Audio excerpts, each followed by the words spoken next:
हमरा तरफ से अहाँ सब गोटे के प्रणाम। हम होली गीत गाबि रहल छी।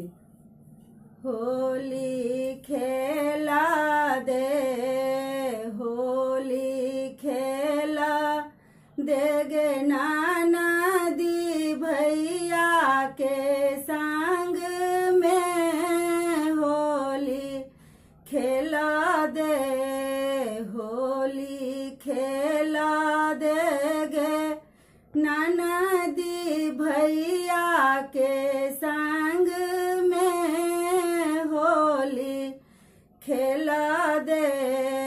पहिले होली पिया संग खेलब, पहिले होली पिया संग खेलब, भरी भरी झोरी रंग होली हो, भरी भरी झोरी रंग होली, होली खेला दे, होली खेला दे गे नाना दी भैया के संग में, होली खेला दे।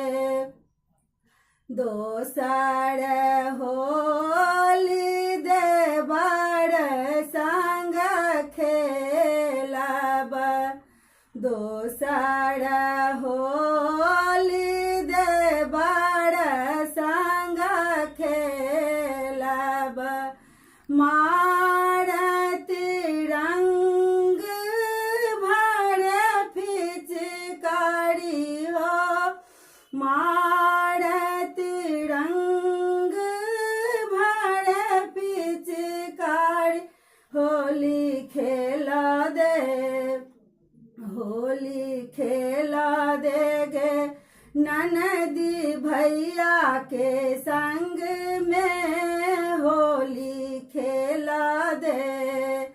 तेसर होली नंदोसी संग खेलब, तेसर होली नंदोसी संग खेलब, लाल गुलाब उड़ा दे होली हो, लाल गुलाल उड़ा दे होली, होली खेला दे, होली खेला दे गे नाना दी भैया के संग में, होली खेला दे।